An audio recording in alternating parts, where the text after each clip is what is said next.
بكتاب الله وسنة رسول الله ابتغاء مرضات الله وقربه وثوابه سبحانه وتعالى. Praise Allah subhanahu wa ta'ala. Praise it's worthy of a beneficent bestower of bounties and favours.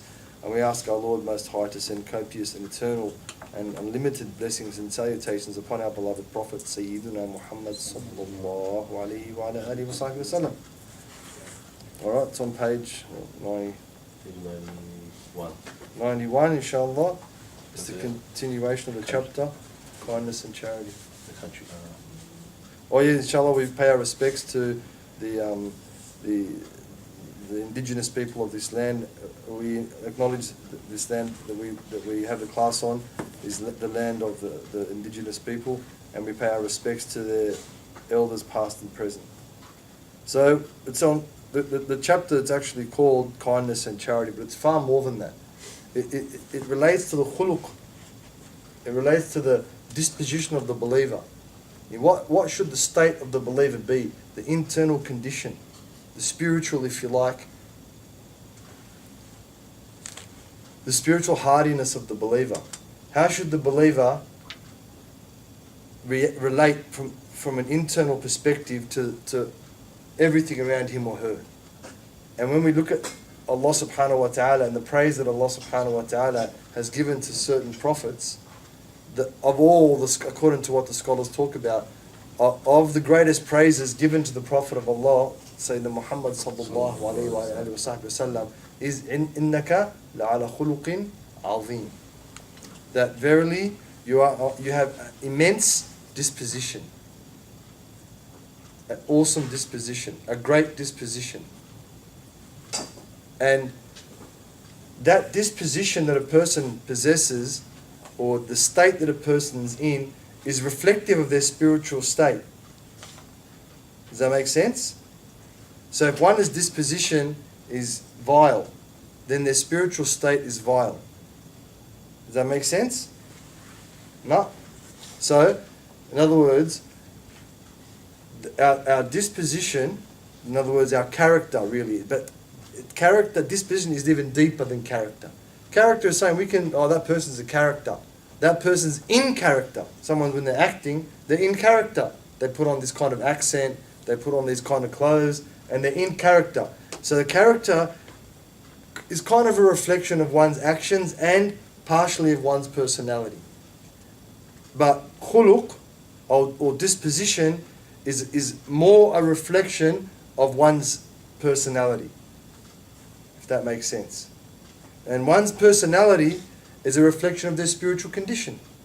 If one's got a terrible personality, if a person, they're angry and they swear and they beat people and they steal and they, what can their spiritual state be like? Not very good, because they're reflective of each other. They're tied to each other. They can't truly be separated from one another. Not that any other factors of a human being can be separated, but those two things are mutually inclusive. One's spiritual state is really good. That's why you see some people. My brother al-Haddad tells a story of one of the guys he used to work with. He's a drunkard. He's an alcoholic, not just a drunkard. He's an alcoholic. He's always drunk. Everything he has, he sells to go get drunk. He's telling me the story. And then one day he had some sort of a compressor, and he said to the guy, "Look, come and clean." He used to clean roofs and things. "Come and clean my roof and take the compressor." And then something happened and he couldn't give it to him. So he told the bloke, "Listen, you've done the thing. I can't give you the compressor because whatever you needed. I'll just pay you money." And the guy goes to him, No, that's okay. Friends, whoever my friends are, I don't deal with them with money. So I'll just do it for you and my mate. I'll just take care of it." And the guy is a fool. He was telling me that every night he passes out from drinking. Every single night passes out from drinking. So disposition is a reflection of spirit, and spirit is a reflection of disposition. They go hand in hand. Okay. Now we're not saying that you can do things that are haram, and then your disposition can be good. What we're saying is that we don't know who has what level with Allah, and we don't know what, truly speaking, particularly today's Jummah, and we read Surah Al-Kahf, and we read the issue, inshallah, we read the story of Sayyidina Musa and Sayyidina al-Khidr, that he did things that we might consider outside the fold of the deen. And so the believer, we don't go around judging people, putting people in boxes and all these types of things. In our dealings, maybe we wouldn't lend the guy money or tell him, hold on to my money and give it back to me in a year, because the guy's obviously got an issue. He's mubtala, he's got an addiction that's overcome him. It doesn't necessarily mean that he's an evil person. So the example that I'm trying to give is that our spirit is a reflection of our disposition, and our disposition is a reflection of our spirit. And in terms of understanding what Allah subhanahu wa ta'ala wants from us, and understanding how we travel to Allah, we look at the Prophet of Allah alayhi salam.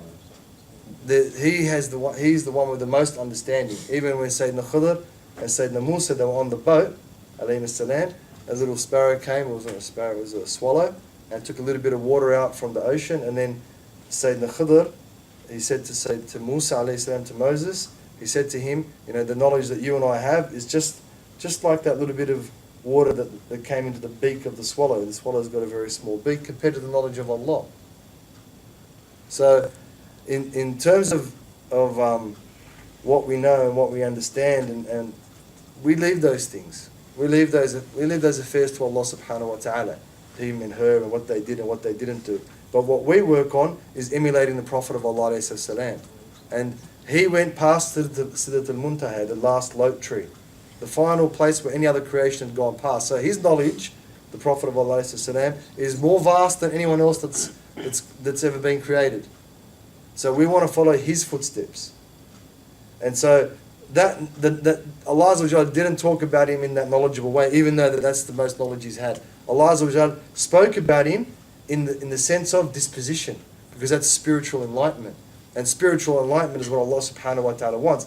And the Prophet of Allah alayhi salam, when he spoke about who were going to be the closest people to him, he said, "Ahasinukum khuluqa." The ones of you who are the best of dispositions. So to be accepted into that special circle, into that VIP circle of the Prophet of Allah sallallahu alaihi wasallam, one has to have a specific disposition, meaning spiritual state, if you want to look at it that way. Because spiritual state, it's hard to define. It's a sir. Remember we talked about that word? It's a secret. Right? It's something that Allah Azza wa Jal gave to humankind from Him subhanahu wa ta'ala. So it's hard for us to define that. But disposition can be defined. Like last week we spoke about empathy. And we spoke about Adam al-Shamata, not to gloat or to be happy in the misfortune of another believer, and also not to advertise the sins of another believer. So those things are tangible.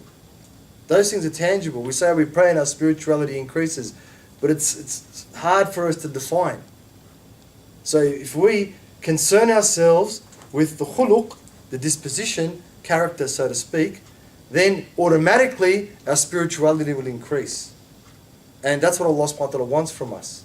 And if our khuluq increases, inshallah, meaning our disposition, then inshallah we'll be emulating the Prophet of Allah sallallahu alayhi wa sallam. And Allah subhanahu wa ta'ala said what? If you truly love me, or if you want, if you truly love Allah, emulate the Prophet of Allah sallallahu alayhi wa sallam, and Allah will love you. Do you get that? Yeah? So it's a win-win situation. It's a win-win. Whether a person gets to the stage of enlightenment and gnosis of Allah, that a person begins to comprehend their own spirituality and their own spiritual condition and state, or whether a person doesn't get to that, but through emulation and love of Allah Azza wa Jalla and emulation of the Prophet of Allah Sallallahu, one will attain the love of Allah subhanahu wa ta'ala. So the two roads of success, two roads were really, in a sense, one road. And like I said, it's difficult for a person to monitor their own spiritual growth and understanding, but it can be done. And how can it be done? Through the khuluq. If one becomes more empathetic, if one becomes more gentle, if one becomes more forgiving, if one becomes more empathetic, if one becomes more sympathetic, which are the traits of khuluq or disposition, you might say character. Is that clear? Yeah? Alright. So, guess what? This is pretty much the longest chapter in the whole book. Why? Because it's so relevant. It's so relevant to the believer. And it's so poignant because, and significant, because that's what the prophetic character is about. That's what the prophetic nature is about. And in particular, the Prophet of Allah, Sayyidina Muhammad sallallahu alayhi wa sallam. So if we continue, it says, قال المؤلف رحمه الله رضي الله عنه وعنكم نفعنا به وبكم وعليك بالتفريج عن المكروبين وقضاء حوائج المسلمين المحتاجين وستر عورات المسلمين المذنبين. وقال عليه الصلاة والسلام. Did we go through this last week? Alright, so page 90. I think it sounds very similar to the other paragraph. Right at the bottom, yeah, it's quite similar. Right at the bottom, relieve those in hardship. وَعَلَيْكَ بِالتَّفْرِيجِ عَنِ الْمَكْرُوبِينَ. So al-kurub is basically those who are tied up in a sense, or overwhelmed with affliction. They're afflicted with something and it's overwhelming to them. So if you can make whatever their affliction is, if you can ease their or relieve that hardship, that affliction a person is in, then you should do so. And again, going back to the qualities of what it truly means to be a human being.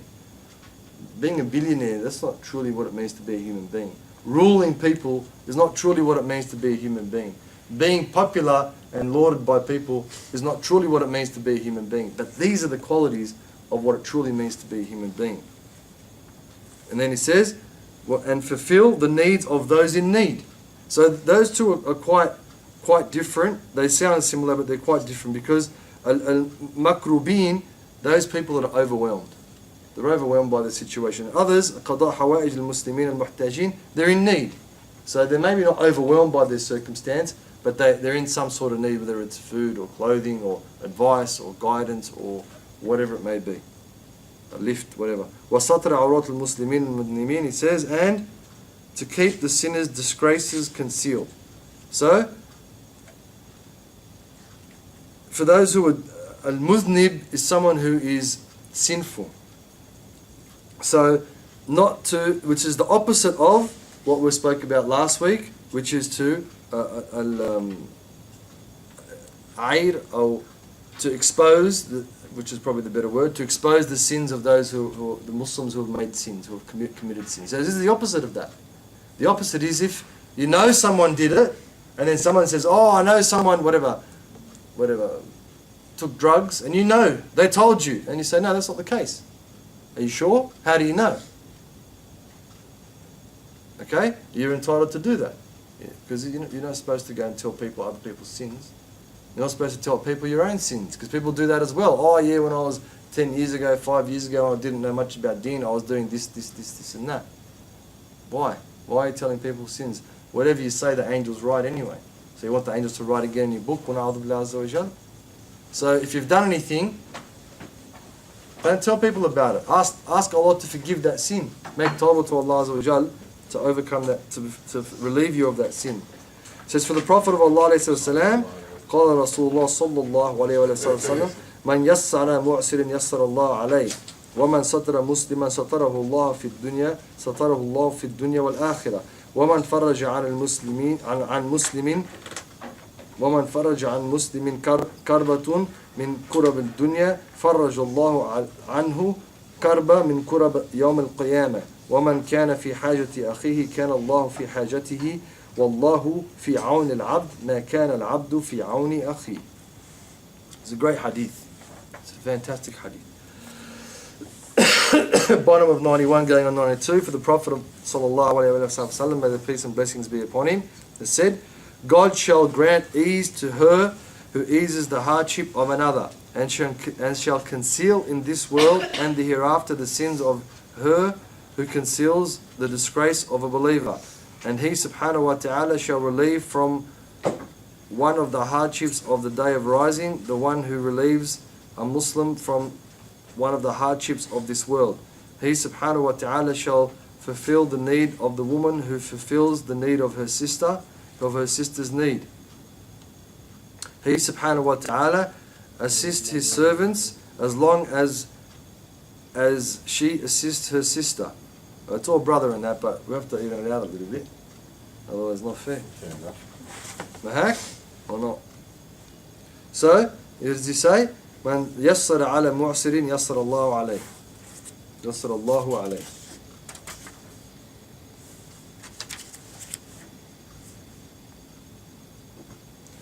So make the affairs of other people easy. So that basically means giving up some of your rights. If you and someone agreed that they're going to get you a box of apples and they get you half a box, let it go, right? You said Granny Smith, they got you Jonathan, the types of apples, you want the green ones, they got you red ones. It's all right, let it go.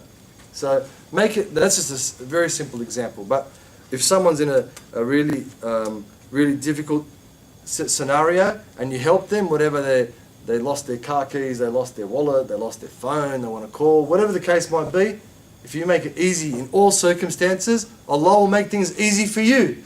Look at the deal. Look at the deal that Allah is giving us through the hadith of the Prophet of Allah to make it clear for us. What's the classic call? Treat others as you want to be treated. And Allah is saying better than that. Treat my servants this way, I'll treat you better than that. وَمَا سَتَرَ مُسْلِمًا سَتَرَهُ اللَّهُ فِي الدُّنْيَا وَالْآخِرَةِ. So whoever covers the sin, whoever conceals the sin of a Muslim, Allah subhanahu wa ta'ala will conceal their sin, the sins, we all do sins, Allah Azza wa Jalla will conceal our sins in this life and the next life. In this life, of course, no one wants to be embarrassed. So-and-so was smoking whatever they were smoking, or they were going where they weren't supposed to go, or they stole this. All right, so, a few people will find out, 1,000, 10,000. But on the Day of Judgment, everyone's sins is exposed for all of creation to see, from the beginning of Sayyidina Adam to the last person to be born on earth. So it's even more embarrassing. That's why people, the kids, children, their hair will go grey. The pregnant woman will abort her child, the child miscarry her child. All the different things that will happen. People will be covered in their sweat from their ankles to their knees, to their hips, to their chest and above their head. They'll be chewing their fingernails off all the way till they chew their arms off. People won't even know each other. Everyone will be naked and no one will even notice. No one will even notice. Imagine now, someone's showing a bit of leg or a bit of skin or a bit of biceps or abs. Everyone's like, oh, interesting. But on the Day of Judgment, too many other things to worry about than people's nakedness. On that day, Allah will conceal the sin that a person has committed if they conceal the sin of their brother or sister. وَمَنْ فَرَّجَ عَنْ مُسْلِمٍ كَرْبًا مِنْ كُرَبِ الدُّنْيَا فَرَّجَ اللَّهُ عَنْهُ كَرْبًا مِنْ كُرَبْ يَوْمَ الْقِيَامَةِ. So al-kurab, as we said, what does he say here? Hardship. Like we said, it is a hardship, but it's kind of like the rock and the hard place scenario. That's the karab. It's a difficulty it's difficult. It's very hard to get out of. It's like, they haven't got a choice really. You've got to do what you got to do, but there's no real choice in the scenario. So anyone who alleviates that difficulty for another, Allah will alleviate one of those difficulties. So what is it you can't get out of? Your hisab. No one can get out of the hisab if Allah decides to accountability. In other words, if Allah takes to account of one's good deeds and one's sins, as the case may be, how is anyone going to get out of it? If Allah asks you about one sin you've committed, how are you going to get out of it? Say, oh yeah, Allah, I was a bit tired that day. Hold on. Didn't I give you eyes to see and ears to hear? And didn't you hear the hadith? And didn't you read the Qur'an? And didn't you hear that person saying? And didn't your mum teach you? And didn't your dad? How are you going to get out of it? Just one sin. Just one. Or if Allah was to take account of one blessing, one favor or one bounty He's given, this finger, what's it done? Or sight, or hearing. How are you going to repay? Not going to work. So Allah will alleviate those difficulties. If you alleviate on the Day of Judgment, if you alleviate difficulties of someone in this life. وَمَنْ كَانَ فِي حَاجَةِ أَخِيهِ كَانَ اللَّهُ فِي حَاجَتِهِ وَاللَّهُ. So whoever is there to fulfill the need of another, then Allah subhanahu wa ta'ala will fulfill that person's need.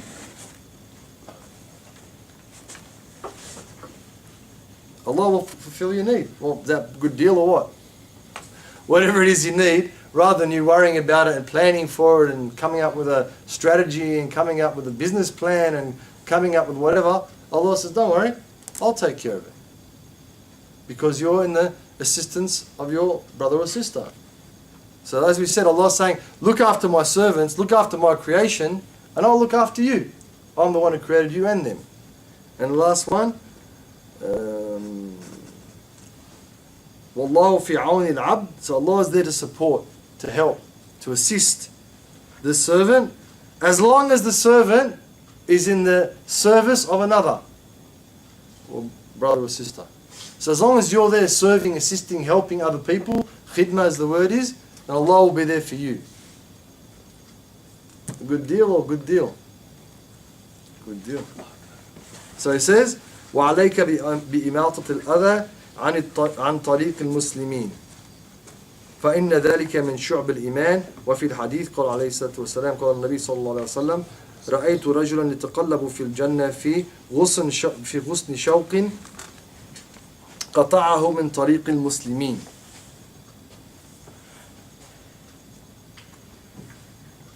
So he says, remove all that may cause harm from the Muslims. And we'll continue after that then, inshallah. Allahu Akbar, Allahu Akbar. If anyone needs to make wudu, you can go. Allahu Akbar, Allahu Akbar. Ashhadu an la ilaha illa Allah.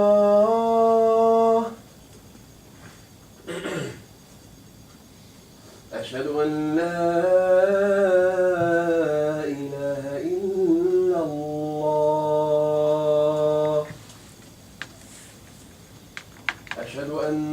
محمد رسول الله.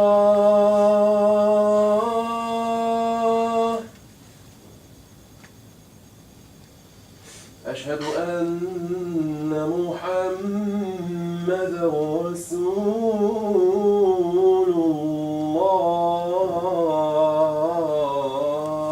الله. حي على الصلاة.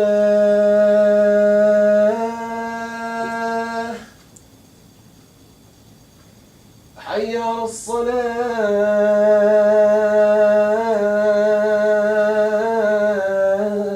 الصلاة. حي على الفلاح. حي على الفلاح.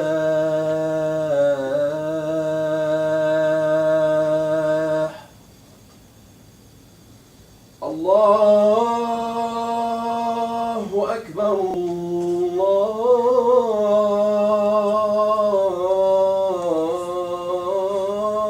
الله أكبر. لا إله إلا الله.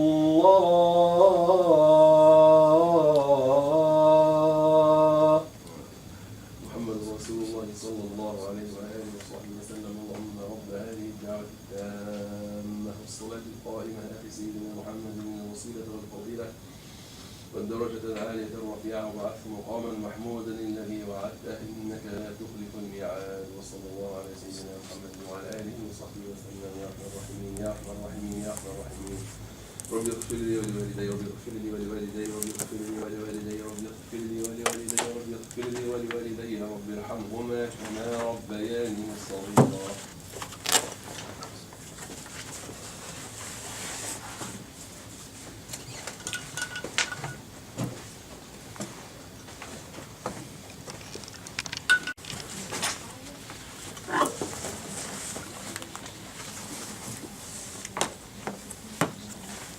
الحمد لله رب العالمين حمدا يوافي نعمه ويكافئ مزيده والصلاة والسلام على خير الأنام وعلى آله وصحبه وسلم. So we'll continue inshallah from where we left off, and we're going through the hadith of the Prophet of Allah alayhi salatu wassalam, where it says عليه الصلاة والسلام, it says رأيت رجل أو رجلا يتقلب في الجنة في غصن شوك قطعه من طريق المسلمين. Isn't that where we got up to? So he says, remove all harm, all that may cause harm from the Muslims, from the path, yani of the Muslims. For this is one of the branches of faith. We've discussed that before. Shu'ab al-Iman. How many branches of faith are there? 70.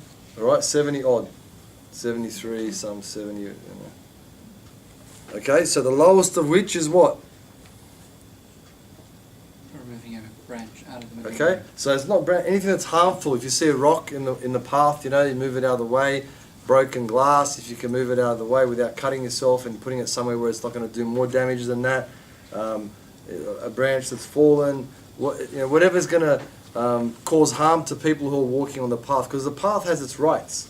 I don't know, some people you see in the middle of the walkway talking, carrying big conversation. People trying to walk past, they can't get past. Same with the roadway. Just because you feel like it, you can't just stop your car, no stopping, no parking, blocking people's. Aslan, the foundation of that is from the Sharia. Don't worry what the signs are there if you're a Muslim. And then on top of that, there's a sign that says it straight in your face, no stopping, it's in red, and yet they won't pull up in their Lamborghinis, no problem, park it there, we'll just pay the fine. It's not, so like we always, sometimes, not always, sometimes we have this thing that where we had to clash between what the Prophet said, ﷺ, the Qur'an and Sunnah and everything else. I mean, the Qur'an and Sunnah, most of it is here in Australia. Most of it is here. And only certain things like interest and alcohol and a few other things that they're not in our deen. But most of the laws, they're identical. Most of them are even taken straight from the Sharia, some way, shape or form. Alright? So there's not that huge conflict. There's not that massive conflict, or as other people would like us to believe, there's a huge conflict between democracy and Australian law and Muslims and Sharia. It's not. Only an ignorant person would say that. Only a person that doesn't understand either would say that. Alright, so this is part of one's iman, part of one's faith in Allah Azza wa Jal. And most of those things, like what? Tipping your shoe out. Like if you went to pray now and you went to put your shoe back on, tipping your shoe and making sure there's nothing in it, that's whoever believes in Allah on the last day should do that. Sure, that's one of the parts of iman. Right? So it's not just, farad, it's part of, you believe in Allah, you got to do these things. And the Prophet said that there's يتقلب في الجنة. In other words, going from place to place. So I'll read the English so we don't. I saw a man travelling about in the garden, in other words, paradise, because of a branch of thorns which he removed from a Muslim's road. Okay? يتقلب, he goes from place to place. Not anyone can go from place to place. Everyone's got a level. That's how significant it is. Your level and my level is somewhere, and then there's those on the other levels. But those who yataqallab goes up and down and wherever he wants to go, or she wants to go. From what? Removing a branch that had thorns in it, so other people wouldn't not only just cut themselves, but get their clothes caught in it, or whatever, their bags ripped in it, or whatever the case might be. So we have to pay a concern to that. Even now when I was coming, the guy's in the middle of the street talking to his mate. Oh, I haven't seen it. In the middle of the road, not the middle of the walkway. Not in the middle of the walk, in the middle of the road. And he's yelling, oh, this, I didn't see you. I thought you were this and I thought you were... Yahi, I'm happy that you're happy to see the guy. I'm happy for you. It's good. But not in the middle of the road. At least take it onto the footpath. And then, there's no need for the whole of Auburn to hear what you're doing. The whole suburb. There's no need for everyone to hear that you've missed the bloke and haven't... Oh, we're happy for you. Good. It's good to be excited. But maybe someone's on the phone talking, there's an important conversation. Maybe someone's got a baby in a pram and the baby's trying to sleep and he just like... So the hurumat al-turuq has its... The paths and the walkways have their hurumat, their sanctity. And that's part of the believers, it's part of Shu'ab al-Iman. So if we're not having it, then we've got issues. And he goes on to say... He says, وَعَلَيْكَ بِرَحْمَةِ الْيَتِيمِ وَالْمَسَحْ عَلَى رَأْسِ. So compassion to the orphan and stroke his or her head. So it's the Prophet ﷺ, that was one of the things that if you see the orphans, he used to rub the top of their heads. So that's the reason why, because it shows mercy, it shows empathy, it shows love as well and affection for that child. And he says, قال عليه السلام عليه الصلاة والسلام من مسح على رأس يتيم كتب الله له بكل شعرة مرت عليها يد 10 حسنات. He says that عليه الصلاة والسلام when a person strokes an orphan's head, or the hair on the orphan's head, God records for each hair that person's hand has touched 10 good deeds. Just for that. So imagine how many hairs on the head. And what did he say? Ana wa kafil yatim kahataini fil jannah. The Prophet was saying that was one of his beloved things. He was an orphan. Just for that reason we should be connected to the orphans. Now in Australia it's not that bad. In other countries people they're reviled by the orphans. Ooh, like, they got no, they're ugly and dirty, and they haven't got parents, and there's no one there to support them. We've got Muslims in foster care and whatnot. Yeah, we haven't, but we don't have that that kind of that we don't have that reviling from them. We're not repulsed by them like in some places. In some places the kids, they're just left. That's it. When they're stealing, in India we saw them. I saw them myself when we went there. We saw the kids that come up to you, they beg for money, we give them money, then the older guys go, don't give these guys money, They're an organisation. I'm like, as if, man, they're little kids. Then one day, I wasn't feeling well, I went and climbed to the top of the mosque just to get some fresh air, which there isn't any in New Delhi, but I tried anyway. And we were looking down and we saw this really, really, really big fat lady sitting on this big cart, and she's just belting these kids, belting them, She's got a whole posse of whatever, how many kids, they're all orphans, that they get, and they maim these orphans to beg for them to get money, and that's how they live. It's a posse, it's a full mafia, but on a different scale. So we should have shafaqah. So in the end we never gave them money, we went and got them toys, and we gave them toys, and then we seen them later on just breaking the toys. No lie, just breaking the toys for the kids. Oof, how's that person going to end up when if the Prophet said the person who sponsors an orphan are like me and that person, the Prophet said, are like that in the hereafter, in Jannah. And like I said to yourselves, you might not think you're millionaires or whatever, but if you don't have responsibilities and you've got some income, it's only some places that are like $50 a month or $60 a month or $40 a month to sponsor a child. I would suggest Palestine would be probably the best place to be, and secondarily would be Syria and maybe Burma now as well. So if there's any organisations that are doing that, then, or if you can't do it yourself, you and your brothers and your sisters, or tell your mum, I don't want to sponsor an orphan, I've only got $20 a month, come up with the other 20, or your dad, or your uncle, or whoever it might be. And then the Prophet said, you and him, alayhi salam, are like this. How far away can the forefinger move from or the index finger, move from, I think it's forefinger, this one's a forefinger, isn't it? I don't know, whatever. These two fingers, how far apart can they move? Not very far. And he said, just for doing that, for $40 a month or $50 or whatever it is a month, you'd be with the Prophet ﷺ, inshallah, in Jannah. So that's something that each one of us should be looking into. اجتهد في إدخال السرور على قلوب المؤمنين بكل وجه أمكنك ما لم يكن إثما. Try to gladden the hearts of believers in every possible way, as long as these ways are not sinful. So making people happy that you're around, because it's the way you make people feel that leaves a lasting impression. And particularly in our day and age, in our society, as we mentioned previously, when everyone's got so many concerns, founded or unfounded as they might be, and we have very high rates of depression, very high rates of anxiety, very high rates of mental illness, very high rates of suicide.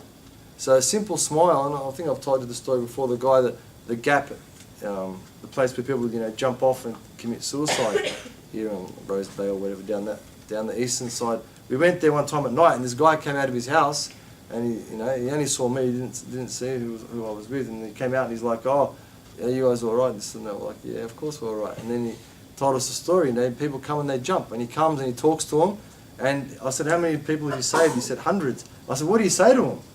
He goes, I talk about the most simple things, like the weather, how their day was, come for a cup of tea. Just the most simple things. The most simple things, and people decide that they don't want to commit suicide anymore. There's some sort of a connection that's missing in their lives. Allahu Alam. And he said some of them actually come back.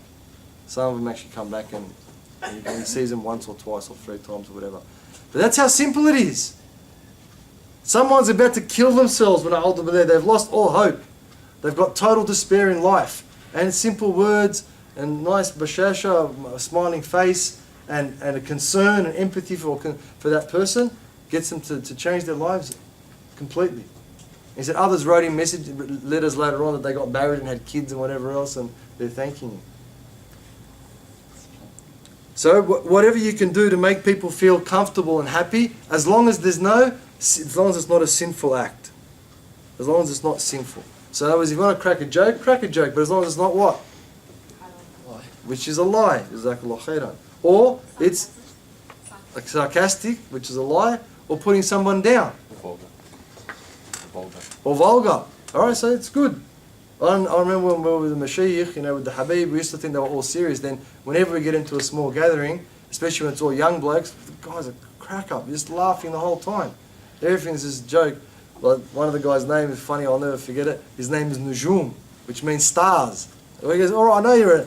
the Habib goes, I know you're a star, but stars, And, like he's funny. It's funny stuff. In Arabic it's funnier than in English, but anyway. So they're the type of things. And, they were kept on making everyone feel happy, and you love to be around them. You love to be around the machine. Even most of the time, the rest of the time, they were pretty serious. But those times when it was smaller gatherings or whatever, they'd just be cracking jokes the whole time and just be very, very pleasant to be in their company. So just because it's a long chapter, as I said, so don't want to kill it, and probably won't finish it soon, but we'll continue inshallah. عليك بالشفاعة لكل من سألك أن تشفع له في حاجة إلى ما لك عنده حاجة. It says, intercede for anyone who requests it of you with those with whom you are influential. He says, فإن الله يسأل العبد عن جاهه كما يسأله عن ماله. He says, for Allah or God will ask His servant to account for his influence or her influence, just as He subhanahu wa ta'ala will ask him or her to account for his money.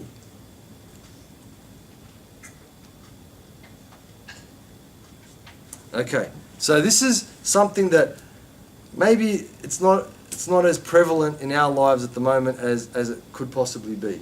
So it's the intercession. Someone comes to you and says, I've got a problem with so-and-so, and you're friends with that person. Go and talk to that person and see if we can sort out the situation. Okay? Or, I want to borrow some money off that person, and you're close with that person. Or, I want to borrow their car, or they want my son to marry their daughter, or whatever it may be. So you're close to someone. It might be your brother, might be your sister, might be your dad, might be your mum, might be your uncle, might be an associate, a workmate, a friend, a colleague, a classmate, a sporting buddy, whatever it might be. Okay? So, the prophetic injunction here is that one should, as much as possible, intercede, as long as it's not to intercede for saying haram. And as long as you're not interceding for something you know is harmful. So the guy says, oh, my daughter, I wanted to marry that bloke, and you know the guy's son is just bad news, then there's no need for you to intercede.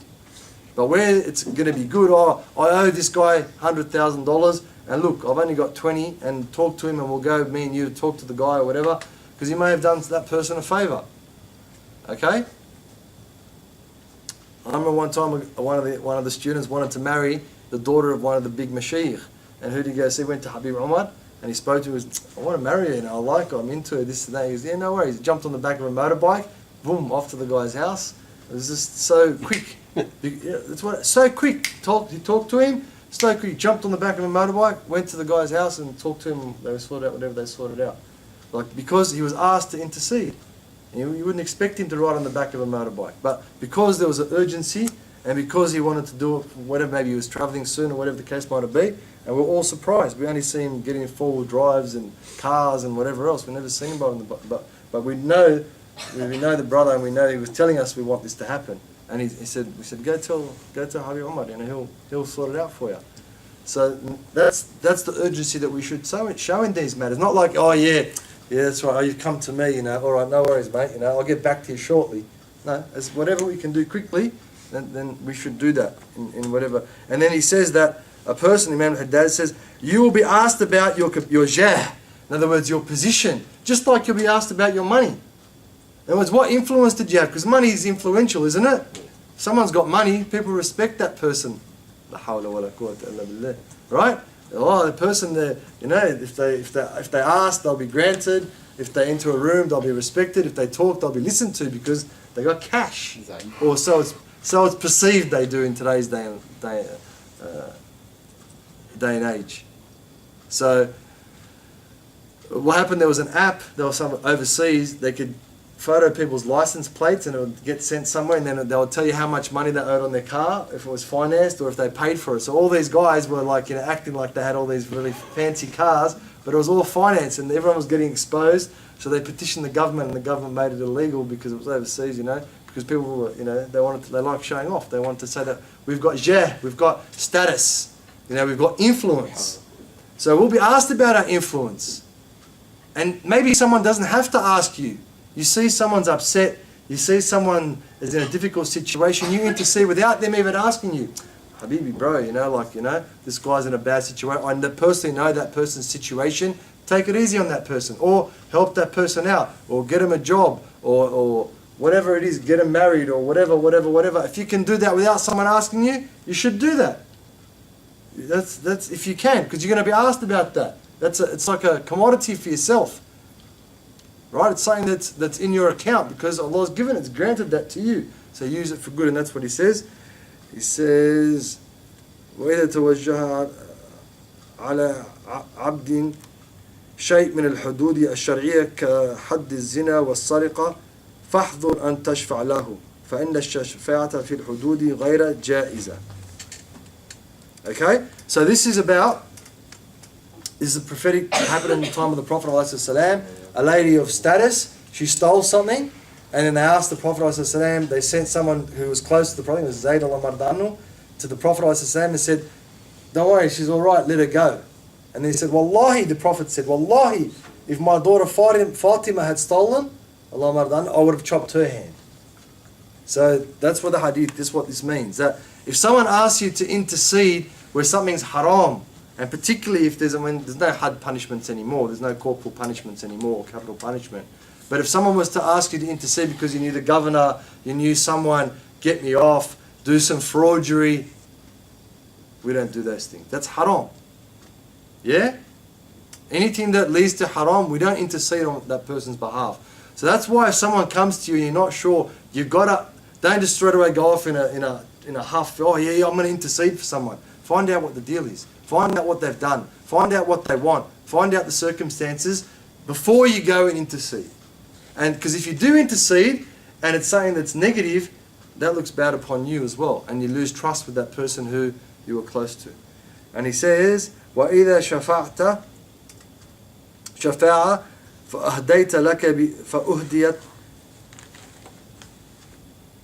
فأهديت لك بسببها هدية فلا تقبلها فإنها رشا. So he says that if you were to intercede on someone's behalf and you to help them out and they gave you a present just for that, some sort of a gift, then don't take it, because then it becomes a bribe.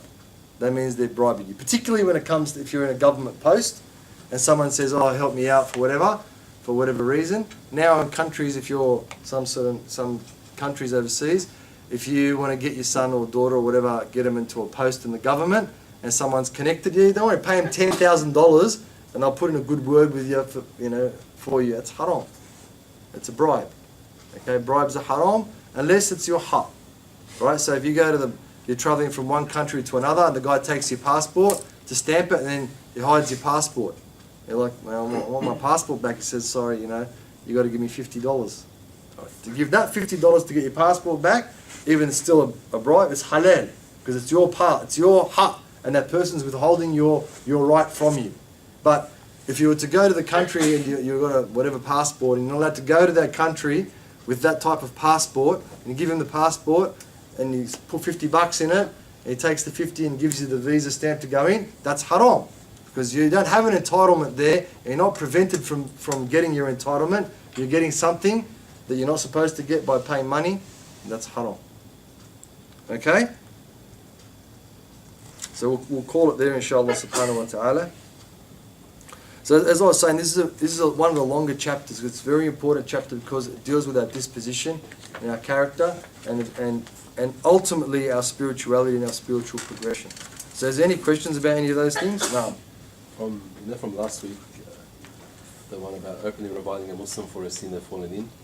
Otherwise, you might be afflicted with that same sin. You will be, yeah. Like in terms of Aqidah, how have the scholars explain that? Like, because obviously Allah will never make you, force you to do a sin. So how would that transpire? So it's a prophetic tradition. The Prophet ﷺ talks about it, that if you do this and you do that, especially exposing the sins of other believers, then you'll lose respect even if it's in your own house.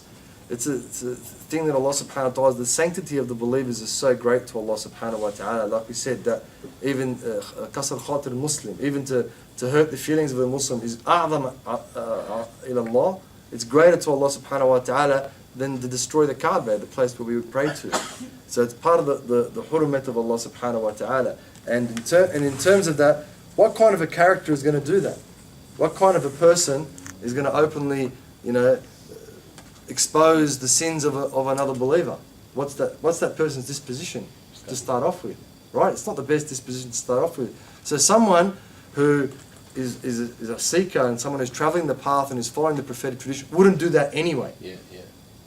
So that's kind of how it relates to each other. They'd already be like indisposed or predisposed to going towards that path. Yeah, because they're not protecting It's themselves. nature. Right. Okay, they're not. They're not following the Sharia in terms of and the prophetic tradition in terms of refraining from doing that. So that means probably there's more sins, more other types of sins going on in their lives. Yeah. And so unless they make tawbah, they repent to Allah subhanahu wa ta'ala, they seek out the person and they seek forgiveness. That's what we're supposed to do when we backbite someone, isn't it? If we backbite someone, we talk about something that's negative about them, then we've got to seek them out. Unless it's going to completely destroy the relationship or create greater animosity, then we can give sadaqah, give money, fi sabilillah, or read Qur'an, or do dhikr, or make dua for that person. If we give money, we give it in their name. If we read Qur'an, we say Allah, give the thawab, the benefit to that person. And if we're making dhikr or dua, then we make for that person. But it's better always to seek forgiveness, to make sure. Because we wouldn't want to have that to take account on the Day of Judgment. No. It's not related to this, but if like a sister needs to travel for work, is there like a ruling around that, or is it still not allowed? It depends, but the ulama have spoken about the safar being 81 kilometres. Anything over that, really she needs a mahram, unless it's something that's darura, maybe for health. Other than that, or to seek knowledge. But other than that, some scholars have spoken about that. If she gets in a plane, it's less than 3 days travel. But that's a very minority opinion. I mean, that's an opinion that the scholars don't. It's something that's, they've just kind of invented it recently. So, sister's got to be careful either travel with her mahram or try and avoid that kind of travel. So even if it's for work, it's not like if it's more than 81 k's? Unfortunately, yeah. All right. Any other questions? No. Is there a question? In terms of how our response should be, inshallah, to a lot of the conversation going on today, especially with the issue, like the stuff that people have been speaking about on the news. What's like what? It's pretty much like all the he pretty much said all the Lebanese being blamed for terrorists. Yeah. Look, that statement, we have to expect that sort of thing, unfortunately. Like if there's nothing new for us, we've been a political football for a long time, and if we're not politically motivated and we're not politically strong, it's going to keep happening to us. So we're our own worst enemies. I don't agree with what the comments are. Of course, the guy, they say the guy's got no idea what he's talking about. He's a minister. He's supposed to act a lot better than that. Yeah, okay, that's great. But the root problem is that we're always blaming everyone else for what's happening with us. Don't we know that they've been picking on us for all those years? Don't we know that's what's been? Where's our political strength? Where's our political? We don't even know how to vote. Like if you want to get down to it, the areas that have the biggest, what they call a donkey vote, where someone doesn't know how to put the one in the box, is in our areas. People have been living here. People have been Lebanese. That's the one I'm talking about. Lebanese. They've been living here for 40 years. They have no idea what's going on. But tell them what's happening in their own village in Lebanon, where they haven't lived for 40 years. They'll tell you everything. Come on. It's not good enough. It's not good enough. And we always want to blame someone else for our deficiencies. You know? What are we like as a community? What's our level of honesty? What's our level of integrity? Right? What's our level of assisting one another? What's our level of unity? So before we go blaming someone else for our own issues, you know, really we need to take stock of ourselves. You know, how many of our relatives do we know, as we said, that are defrauding the government for social security or whatever else they do? They're open about it. They talk about it openly, or whatever, not paying tax. Or how many? How many? Is it a small number or a large number? And we know the answers. We don't need to give the answers. So there are, alhamdulillah, some awesome people in our community as well. There are some tremendous individuals. But as a group, as a community, what do we have that's a good organisation? Is there an organisation that anyone can mention to me that we all say, yeah, that's a good organisation, that's doing good work in our community? Yeah, okay, they collect money and do what with it? They give it overseas. I'm with you, all right, it's good, alhamdulillah. But for us, yeah, all right, very small, very, you know, like, I'm not criticising the organisations ever, don't think that. What I'm saying is that we need to take care of our own selves. That's like us, that's like the good old story, Shaitan made me do it. Maruf is a Shaitan. Everybody knows a Shaitan, is he a avowed enemy? Do you know that or you don't know that? Of course, written in the Qur'an. The Prophet mentioned it, we blame him for everything. Shaitan, man, I'm a good guy, but Shaitan made me do it. It's not good enough. And how long are we going to keep reacting? How long are we going to keep reacting for? Always react. How many positive stories have come out of all the people that are crying and doing whatever they're doing? How many positive things have they contributed to the community? This maybe an open day, a mosque, something like that. Other than that, what? How much have we contributed to the non-Muslim society as Muslims, or the greater Australian society? How much have we done? What have we gone and volunteered for? Even when there's a blood drive, do we go do it? Or what is it? The one I forget, Clean Up Australia Day. Alhamdulillah. As a group, as I said. Yeah, as a group. As a group. You know, what things do we organise? Where's our motivation? We know what's going on, and we understand it, and we're easy to pick on it, and we say it's this person's fault. Any gathering we get into, we'll find 100 people to blame. Okay, that's there, and they're doing it. They're picking on us. Good, all right. But what are we doing? Where's our movement? Where's our organisation? You can't do something. It's very difficult to do something as an individual. One individual can if others come around and they work together. Where's that happening? So, like once we're disparate, what did he say? Al-jam'u rahma wal firqatu adab. Unity is rahmah. It's mercy. And division is what? Adab, punishment. We're getting punished. Daily they're beating us. Daily. Where's our advocacy? We've spoken about it how many times? Where's our media advocacy people? Where's our social justice people? Where's these groups? And so yeah, it's true. Like the guys, Allah said, the guy's got no idea. He's off his head. But the way that we just get down in the dumps, and we're going to let someone tell us who we are. Is that what we're going to do? Some guy that, I reckon he got picked on at school, the poor guy. I reckon in high school they picked on him. He's one of those guys, Neville No Friends, they call him. Ray's a politician, we can talk about it because it's Australia, it's alright. Okay? That's what he looks like, look at him. If he was in high school, he probably would have got, if he was at my high school, they would have beaten him up. The bullies would have beaten him up. Every day would have got beaten up. They would have taken his lunch and they would have shared it around with the bullies. That's what they used to do with guys like him. They used to have it was all boys' school, that's why. They used to have a so-and-so bash. Really, this is what used to happen. The kids in the school would yell, so-and-so bash, they'll yell the guy's name, and like half the school would go running after the guy and bash him. There would have been Dutton bash, and everyone would have run after him. I guarantee that's what happened with this guy if he was at school. All right, that's how he is. What's our response going to be to that? Are we going to let that bloke, right, irrespective of who he is, define who we are? Is that what we're going to do?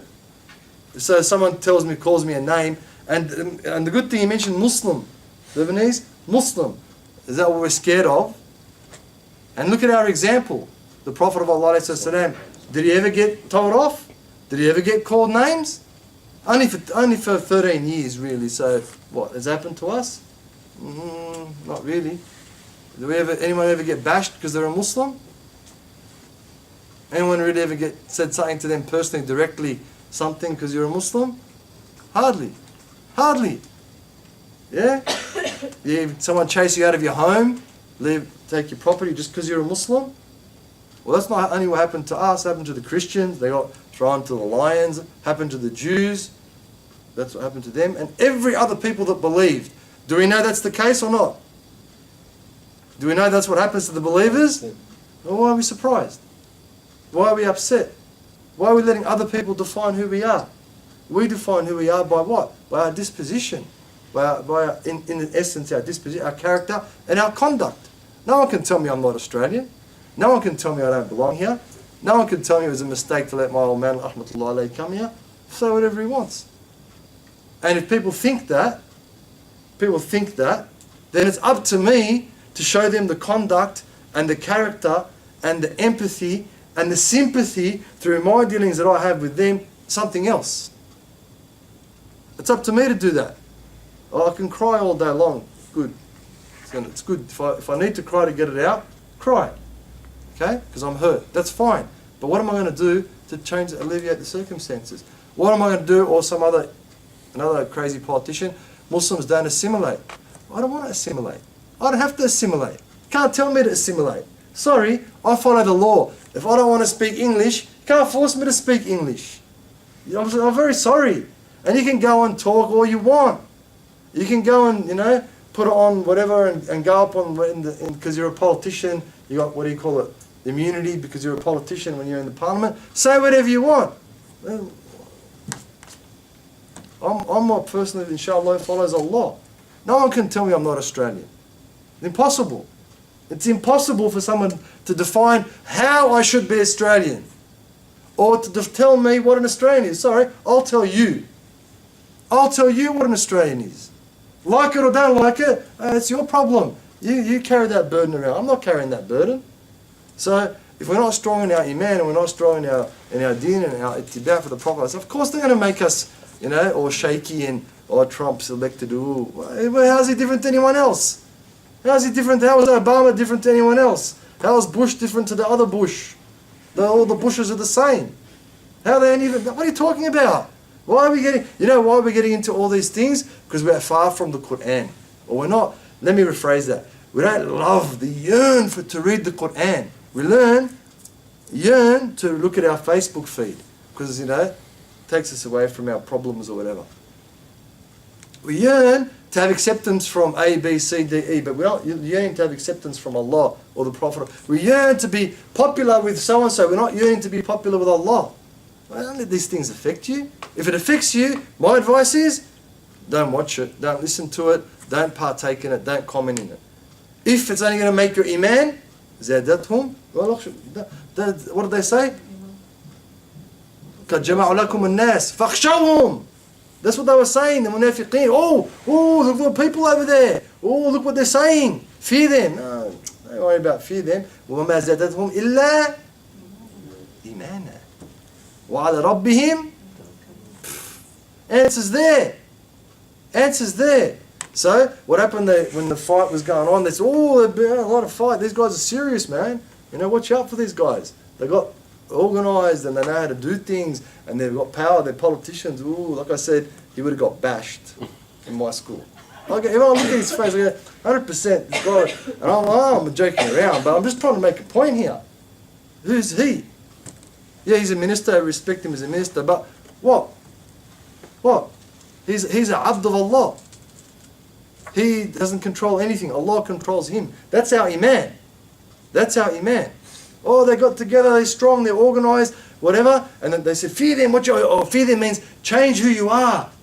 Change what you're about. Give it up. Change what you believe. Because otherwise they're going to do whatever they're going to do to you. No. They said, no way. They